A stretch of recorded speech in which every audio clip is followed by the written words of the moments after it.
ಇವತ್ತು ನಮ್ಮ ಮುಖ್ಯಮಂತ್ರಿಗಳಾದಂತಹ ಸನ್ಮಾನ್ಯ ಸಿದ್ದರಾಮಯ್ಯನವರು ದಾಖಲೆಯ 17ನೇ ರಾಜ್ಯ ಬಜೆಟ್ ಅನ್ನ 2026-27 ಆಯವ್ಯಯ ಪಟ್ಟಿಯನ್ನ ಸಲ್ಲಿಸಿದ್ದಾರೆ. ಈ ಕಾರಣಕ್ಕೋಸ್ಕರ ಅವ್ರನ್ನ ಅಭಿನಂದಿಸಬೇಕಾಗುತ್ತೆ. ಈ ಅಭಿನಂದನೆಯ ಜೊತೆಗೆ ಇದು ಒಂದು ರೀತಿಯ ಮಿಕ್ಸಡ್ ಬಜೆಟ್ ಅಂತ ಹೇಳ್ಬೋದು.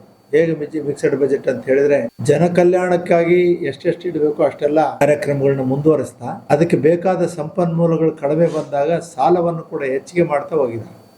ಈಗ ಸಾಲ ಮಾಡಿದ್ದು ಆತಂಕ ಆದರೆ ಜನರಿಗೆ ಯಾವುದೇ ರೀತಿಯ ಹೊರೆ ಮಾಡಿಲ್ಲ ಅನ್ನುವಂಥದ್ದು ಒಂದು ರೀತಿಯ ಸಮಾಧಾನಕರ ಸಂಗತಿ ಅಂತ. ಇಲ್ಲಿ ಮತ್ತೊಂದು ವಿಷಯ ಹೇಳೋದಾದರೆ, ಶಿಕ್ಷಣಕ್ಕೆ ಸುಮಾರು 6,000 ಕೋಟಿ ಹಿಂದಿನ ವರ್ಷಕ್ಕಿಂತ ಹೆಚ್ಚಿಗೆ ಬಜೆಟನ್ನು ಮೀಸಲಿಟ್ಟಿದ್ದಾರೆ. ಮತ್ತು ಕೌಶಲ್ಯಾಭಿವೃದ್ಧಿ ಮತ್ತು ಕೃಷಿ ಎರಡು ಭಾಳ ಮುಖ್ಯವಾದ ಕ್ಷೇತ್ರಗಳು.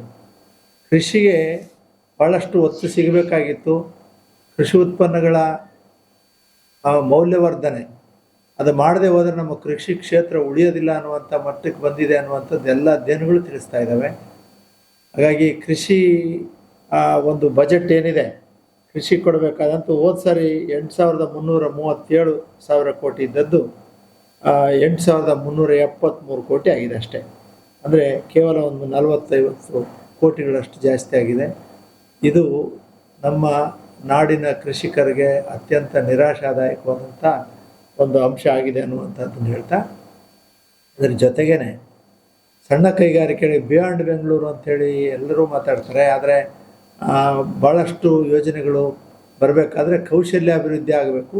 ಯುವಕರನ್ನು ಉದ್ದಿಮೆದಾರರನ್ನಾಗಿ ಆಕರ್ಷಣೆ ಮಾಡಿದಾಗ ಮಾತ್ರ ಸ್ವಲ್ಪ ಆರ್ಥಿಕ ಸ್ವಾವಲಂಬನೆಯನ್ನು ಇಲ್ಲಿಯ ಮಕ್ಕಳು ಸಾಧಿಸೋದಕ್ಕೆ ಸಾಧ್ಯ ಆಗ್ತದೆ. ಈ ಒಂದು ಎನ್ವೈರ್ಮೆಂಟ್ ಇಕೋಸಿಸ್ಟಮ್ ಅಂತ ಏನು ಹೇಳ್ತೀವಿ, MSME ಇಕೋಸಿಸ್ಟಮ್, ಅದು ಅಷ್ಟು ಪೂರಕವಾಗಿ ಇಲ್ಲ. ಆ ಬಗ್ಗೆ ಒಂದು ಹೆಚ್ಚು ಒತ್ತು ಕೊಡಬೇಕಾಗಿತ್ತು, ಅದನ್ನು ಕೊಟ್ಟಿಲ್ಲ.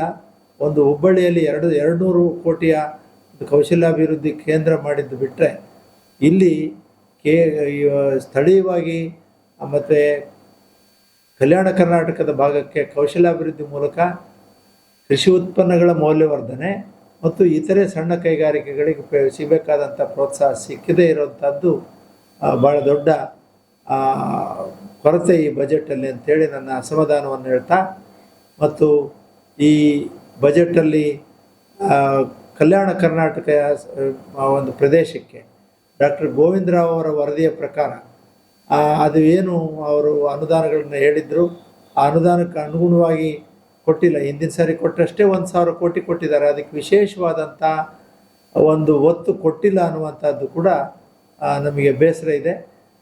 ಹಿಂದಿನ ವರ್ಷ ಕೊಟ್ಟ 1,000 ಕೋಟಿನೇ ಈಗಲೂ ಕೊಡೋದಾದರೆ, ನಂಜುಂಡಪ್ಪ ವರದಿಯನ್ನು ಪರಿಷ್ಕರಣೆ ಮಾಡಿದಂಥ ಡಾಕ್ಟರ್ ಗೋವಿಂದರಾವ್ ಅವರ ವರದಿಯನ್ನು ಕೂಡ ನಾವು ತಾತ್ವಿಕವಾಗಿ ಒಪ್ಕೊಂಡಿವಿ ಅಂತ ಹೇಳೋದಾದರೆ, ಅಲ್ಲಿ ಸ್ಪಷ್ಟವಾಗಿ ಹೇಳ್ತದೆ, ಹಿಂದಿನ ಪರಿಸ್ಥಿತಿಗಿಂತ ಈಗ ಪರಿಸ್ಥಿತಿ ಹದಗೆಡ್ತಾ ಬಂದಿದೆ. ಅತ್ಯಂತ ಎತ್ತರದ ತಾಲೂಕುಗಳು ಭಾಳಷ್ಟು ಇನ್ನೂ ಜಾಸ್ತಿ ಆಗ್ತಾ ಇದ್ದಾವೆ. ಭಾಳಷ್ಟು ಕ್ಷೇತ್ರಗಳಲ್ಲಿ ಹಿಂದುಳಿದಿರುವಿಕೆ ಇನ್ನೂ ಹೆಚ್ಚೆಚ್ಚು ಆಗ್ತಾ ಇದೆ. ಇಷ್ಟಾದ ಮೇಲೆ ಕೂಡ ಯಾವ ಕ್ರಮವನ್ನು ತಗೊಂಡಿವೆ ಅನ್ನೋದೊಂದು ಸ್ಪಷ್ಟ ಮತ್ತು ನಿರ್ದಿಷ್ಟವಾದ ಗುರಿಯ ಕಡೆ ಆ ತೊಂದರೆಗಳನ್ನು, ಆ ಸಂಕಷ್ಟಗಳನ್ನು ಸರಿಪಡಿಸುವಂಥ ಒಂದು ಯೋಜನೆ ಕಾಣ್ತಾ ಇಲ್ಲ ಅನ್ನುವಂಥದ್ದು ಈ ಬಜೆಟಲ್ಲಿ ನಾವು ಕಾಣುವಂಥ ಭಾಳ ಆತಂಕಕಾರಿಯಾದಂಥ ವಿಷಯ. ಮತ್ತೊಂದು ಕೊನೆಯ ವಿಷಯ, ಸಮಾಧಾನಕರ ಬಳ್ಳಾರಿ ಜಿಲ್ಲೆಗೆ ಅಂತ ಹೇಳೋದಾದರೆ, KMRC ಒಂದು ಫಂಡ್ ಇದೆ, ಆ ಫಂಡನ್ನು ಆರೋಗ್ಯ ಕ್ಷೇತ್ರಕ್ಕೆ ಬಳಸ್ತೀವಿ ಅಂತ ಹೇಳ್ತಾ ಇದ್ದಾರೆ. ಹಾಗೆಯೇ ನನ್ನ ಆಗ್ರಹ, ಬಳ್ಳಾರಿ ಜಿಲ್ಲೆಗೆ ಅಥವಾ ಬಳ್ಳಾರಿ ಸುತ್ತಮುತ್ತಲಿರೋ ನಮ್ಮ ನಗರಕ್ಕೆ ಬೇಕಾದಂಥ ಕುಡಿಯುವ ನೀರಿನ ಯೋಜನೆಯೇ ಇಲ್ಲ. ಒಂದು ದೀರ್ಘಾವಧಿ ಅಂತೂ ಇವತ್ತಿನ ಪರಿಸ್ಥಿತಿಗೆ ನೀರು 1 ವಾರಕ್ಕೆ 10 ದಿವಸಕ್ಕೆ ಬರ್ತಾ ಇದೆ. ಕುಡಿಯೋ ನೀರಿನ ಮುಂದಿನ ಒಂದು ಯೋಜನೆ ಕೂಡ ಇಲ್ಲ. ಅದನ್ನು ಕೂಡ ಈ KMRCಯಲ್ಲಾಗಲಿ ಇನ್ಯಾವುದರಲ್ಲಾಗಲಿ ಮಾಡಿಕೊಂಡು ಏನಾದ್ರು ಮಾಡ್ತಾರೆ ಅನ್ನುವಂಥ ಒಂದು ಆಶಾಭಾವನೆ ಇತ್ತು. ಮತ್ತು ಇಲ್ಲಿಯ ಯುವಕರಿಗೆ ಈ ಟೆಕ್ಸ್ಟೈಲ್ ಪಾರ್ಕ್ ಒಂದು ಸಂಜೀವರಾಯನ ಕೋಟೆಯಲ್ಲಿ 150 ಎಕರೆ ಅಂದಾಜು ಜಮೀನನ್ನು ತೊಗೊಂಡಿದ್ದಾರೆ. ಅದಕ್ಕೆ ಯಾವ ಬಜೆಟು ಕಾಣ್ತಾ ಇಲ್ಲ. ಮತ್ತು ಸ್ಥಳೀಯವಾಗಿ ಕೌಶಲ್ಯಾಭಿವೃದ್ಧಿಯನ್ನು ಅಭಿವೃದ್ಧಿಪಡಿಸೋದಕ್ಕೆ ರಾಜ್ಯ ಬಜೆಟ್ ಇಲ್ಲ. ಬಹುತೇಕ KMRC ಬಜೆಟನ್ನೇ ಬಳಸ್ಕೊಂಡು ಮಾಡಬೇಕಾದಂಥ ಪರಿಸ್ಥಿತಿ ಬರ್ಬೋದು. ಅದನ್ನು ಇಲ್ಲಿಯ ಸ್ಥಳೀಯ ಜನಪ್ರತಿನಿಧಿಗಳು ಒತ್ತು ಕೊಟ್ಟು ಸರ್ಕಾರದಿಂದ ಈ ಸ್ಥಳೀಯವಾಗಿ ಕೌಶಲ್ಯಾಭಿವೃದ್ಧಿಯನ್ನು ಮತ್ತು ಕೃಷಿ ಕ್ಷೇತ್ರಕ್ಕೆ ಬೇಕಾದಂಥ ಸೌಲಭ್ಯಗಳನ್ನ ಕೊಡಿಸ್ಬೇಕು ಅಂತೇಳಿ ನಾನು ಈ ಮೂಲಕ ಆಗ್ರಹಿಸ್ತೇನೆ. ವಿಶೇಷವಾಗಿ ಈ ಬಜೆಟಲ್ಲಿ ಒಂದು ಅಂಶವನ್ನು ಗಮನಿಸಬೇಕಾದಂತ ಹೇಳಿದರೆ ಎನರ್ಜಿ ಸೆಕ್ಟರ್ಗೆ 24,000ದಿಂದ 29,000 ಅಂದರೆ 5,000 ಕೋಟಿ 5,600-800 ಕೋಟಿಯಷ್ಟು ಹಣ ಹೆಚ್ಚಿಗೆ ಕೊಟ್ಟಿದ್ದಾರೆ ಈ ವರ್ಷ. ಅದು ಸಾಕಾಗೋದಿಲ್ಲ, ಆದರೆ ಅಟ್ಲೀಸ್ಟ್ ಒಂದು ಎನರ್ಜಿ ಸೆಕ್ಟರ್ಗೆ, ಪವರ್ ಸೆಕ್ಟರ್ಗೆ ಒಂದಷ್ಟು ಹೆಚ್ಚಿಗೆ ಪುಷ್ಟಿ ಕೊಡುವಂಥದ್ದಾಗಿದೆ. ಮತ್ತು ಗ್ರಾಮೀಣಾಭಿವೃದ್ಧಿಗೆ ಕೂಡ 21,000 ಇದ್ದಿದ್ದನ್ನು 26,000, ಒಂದು 5,000 ಕೋಟಿ ಜಾಸ್ತಿ ಮಾಡಿದ್ದಾರೆ. ಮತ್ತು ಟ್ರಾನ್ಸ್ಪೋರ್ಟ್ ಅದರಲ್ಲಿ ಕೂಡ 19,000 ಇದ್ದದ್ದು 23,000 ಮಾಡಿದ್ದಾರೆ, ಅಂದರೆ 4,000 ಕೋಟಿಯಷ್ಟು ಹೆಚ್ಚಿಗೆ ಮಾಡಿದ್ದಾರೆ. ಇವೆಲ್ಲವೂ ಕೂಡ ವೆಲ್ಕಮ್ ಮೆಜರ್ಸ್ ಅಂತ ಹೇಳ್ಬೋದು. ನಗರಾಭಿವೃದ್ಧಿ ಕೂಡ 18,000 ಇದ್ದಿದ್ದನ್ನು 22,000 ಕೋಟಿ ಮಾಡಿದ್ದಾರೆ, 4,000 ಕೋಟಿಯಷ್ಟು ಹೆಚ್ಚಿಗೆ ಮಾಡಿದ್ದಾರೆ. ಹೆಲ್ತ್ ವಿಷಯದಲ್ಲಿ 15,000 ಕೋಟಿ ಇಟ್ಟಿದ್ದು 17,000 ಮಾಡಿದ್ದಾರೆ. ಅದು ಸಾಕಾಗೋದಿಲ್ಲ. ಎಜುಕೇಷನ್ಗೆ ಸ್ವಲ್ಪ ಜಾಸ್ತಿ ಕೊಟ್ಟರೆ ಹೆಲ್ತಿಗೆ ಇನ್ನಷ್ಟು ಹೆಚ್ಚಿಗೆ ಕೊಡಬೇಕಾಗ್ತಿತ್ತು ಅಂತ. ಆಮೇಲೆ ವಿಶೇಷವಾಗಿ ಕೃಷಿಗೆ ಎಷ್ಟಾಗಿದೆ ಅಂತ ಹೇಳಿದ್ರೆ 8,337 ಕೋಟಿ, ಈಗ 8,373 ಕೋಟಿ ಅಷ್ಟೇ, ಅಂದರೆ 40 ಕೋಟಿ ಮಾತ್ರ ಹೆಚ್ಚಿಗೆ ಆಗಿದೆ. ಇದು ಅತ್ಯಂತ ಅನ್ಯಾಯದ ಕೆಲಸ ಅಂತೇಳಿ ಹೇಳ್ಬೋದು, ಅನ್ಯಾಯದ ಒಂದು ನಿರ್ಧಾರ ಅಂತ. ಇದಕ್ಕೆ ಮುಂದಿನ ದಿನಗಳಲ್ಲಿ ಈ ಬಜೆಟ್ ಅಪ್ರೂವಲ್ ಆಗೋದ್ರೊಳಗಡೆ ಹೋರಾಟ ಮಾಡಿ ಆದರೂ ಕೂಡ ಇದ್ರ ಬಗ್ಗೆ ಜಾಸ್ತಿ ಒತ್ತು ಕೊಡಬೇಕು ಅಂತ ಕೇಳ್ತಾ, ಮತ್ತು ನೀರಾವರಿ ಯೋಜನೆಗಳಿಗೆ ಕೂಡ 22,500 ಕೋಟಿ ಇದ್ದಿದ್ದು 22,400 ಕೋಟಿ ಮಾಡಿದ್ದಾರೆ. ಬರೀ 200 ಕೋಟಿಯಲ್ಲಿ ಯಾವ ಪ್ರಾಜೆಕ್ಟು ಬರೋದಿಲ್ಲ, ಸಾವಿರಾರು ಕೋಟಿಗಳ ಪ್ರಾಜೆಕ್ಟ್ಗಳಿಗೆ ಮಾಡಬೇಕಾಗಿತ್ತು. ಎತ್ತಿನೊಳಗೆ ಮತ್ತು ವಾಟರ್ ಮೇಕೆದಾಟಿಗೆ ಎರಡಕ್ಕೆ ಸ್ವಲ್ಪ ಹಣ ಕೊಟ್ಟಿದ್ದು ಬಿಟ್ಟರೆ ನೀರಾವರಿ ಯೋಜನೆಗಳಿಗೆ ಕೂಡ ಯಾವುದು ಹೆಚ್ಚಿನ ಒತ್ತು ಕೊಟ್ಟಿಲ್ಲ. ಇವೆಲ್ಲವೂ ಕೂಡ ಜನಪ್ರತಿನಿಧಿಗಳು ತಮ್ಮ ಪ್ರಾತಿನಿಧಿತ್ವವನ್ನು ಉಳಿಸ್ಕೊಳ್ಬೇಕಾದ್ರೆ ಹೆಚ್ಚು ಧ್ವನಿಯನ್ನು ಎತ್ತಿ ಈ ಹಿಂದುಳಿದಿರುವವರಿಗೆ ಒಂದು ಆಧಾರದ ಮೇಲೆ, ವಿಶೇಷವಾಗಿ ನಂಜುಂಡಪ್ಪ ವರದಿ ಮತ್ತು ಡಾಕ್ಟರ್ ಗೋವಿಂದರಾವ್ ವರದಿ ಕಾಲದಲ್ಲಿ ಏನೇನು ನಾವು ಮತ್ತೆ ಹೆಚ್ಚೆಚ್ಚು ಹಿಂದುಳಿಯುವಿಕೆಗೆ ಹೋಗಿದ್ದೀವಿ, ಆ ಒಂದೊಂದು ಅಂಶವನ್ನು ಎಲ್ರಿಗೂ ಗೊತ್ತಿರೋ ಹಾಗೆ 35 ಸೂಚ್ಯಂಕಗಳನ್ನು ತಗೊಂಡು ತಯಾರು ಮಾಡಿದಂಥದ್ದು ನಂಜುಂಡಪ್ಪ ವರದಿ. ಅದಕ್ಕಿಂತ ಇನ್ನೊಂದು 7-8 ಹೆಚ್ಚು ಅಂಶಗಳನ್ನು ತಗೊಂಡು ಈ ಗೋವಿಂದರಾವ್ ಅವರು ತಮ್ಮ ವರದಿಯನ್ನು ಸಲ್ಲಿಸಿದ್ದಾರೆ. ಅವರಾದರೂ ಕೂಡ ನಮ್ಮ ಡಿಮಾಂಡ್ ಏನಿತ್ತು ಅಂತ ಹೇಳಿದರೆ, ನಮ್ಮ ಜನಸಂಖ್ಯೆಗೆ ಅನುಗುಣವಾಗಿ ಬಜೆಟ್ಟಿನ ಶೇಕಡಾವಾರು ಹಣವನ್ನು ನಮಗೆ ಮೀಸಲಿಡಬೇಕು ಅಂತೇಳಿ ಕೇಳಿದ್ವಿ. ಅದು ಬಿಟ್ಟರೆ ಅವರು 40-42,000 ಕೋಟಿ ಸಜೆಸ್ಟ್ ಮಾಡಿದ್ದಾರೆ. ಅದು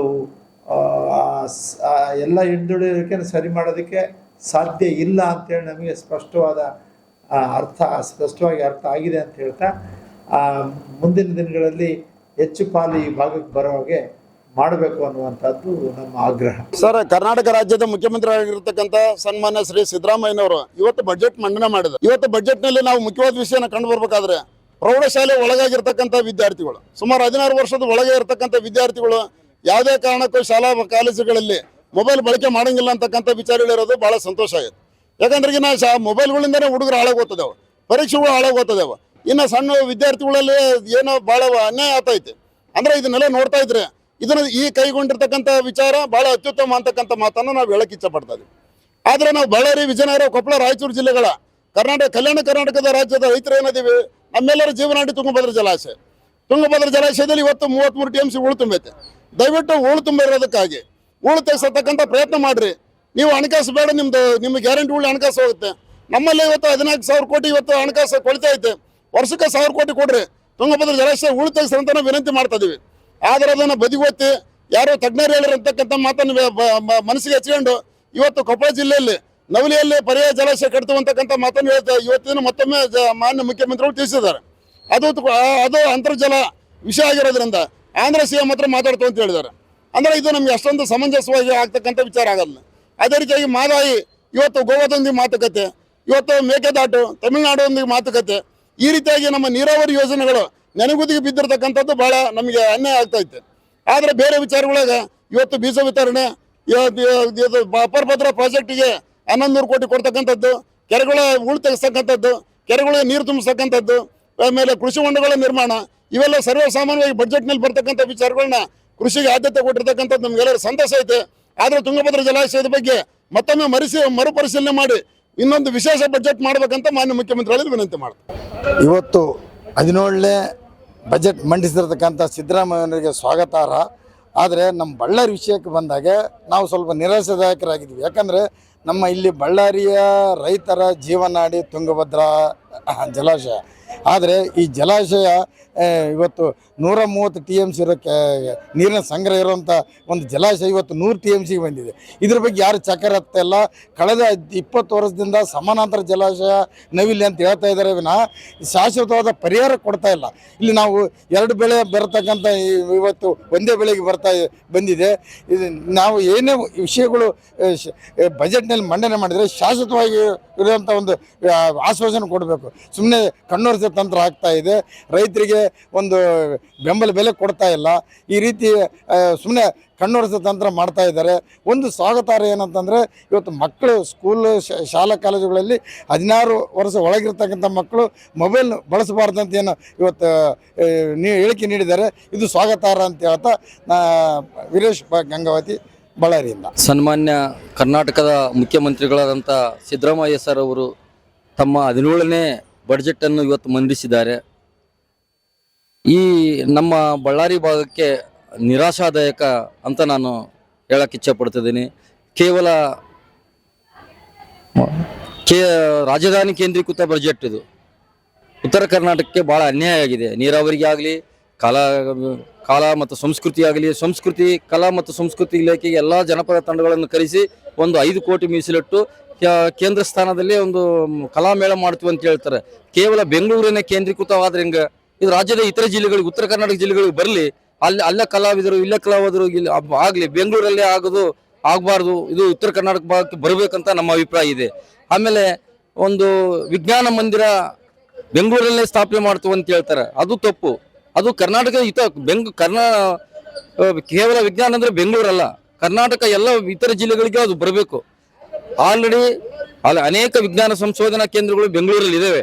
ಬಳ್ಳಾರಿ ಆಗಲಿ, ಚಿತ್ರದುರ್ಗ, ರಾಯಚೂರು ಆಗಲಿ, ಕೊಪ್ಪಳ ಆಗಲಿ, ಬಿಜಾಪುರ ಆಗಲಿ, ಇಂಥ ಭಾಗದಲ್ಲಿ ವಿಜ್ಞಾನ ಸಂಶೋಧನಾ ಕೇಂದ್ರಗಳನ್ನು ತೆರಬೇಕು. ಇದರಿಂದ ಈ ಭಾಗದ ಜನಕ್ಕೂ, ವಿದ್ಯಾರ್ಥಿಗಳಿಗೂ ಮತ್ತು ನಾಗರಿಕರಿಗೂ ಅನುಕೂಲ ಆಗುತ್ತೆ ಅಂತ ನನ್ನ ಅಭಿಪ್ರಾಯ ಇದೆ. ಕೋಳೂರು ಚಂದ್ರಶೇಖರ ಗೌಡ, ಬಳ್ಳಾರಿ. ಬಳ್ಳಾರಿಯ ನಿರಂತರ ಸುದ್ದಿಗಾಗಿ ಬಳ್ಳಾರಿ ಬೆಳಗಾಯಿತು ಚಾನೆಲ್ನ ಸಬ್ಸ್ಕ್ರೈಬ್ ಮಾಡಿ ಹಾಗೂ ಬೆಲ್ ಐಕಾನ್ ಒತ್ತಿ.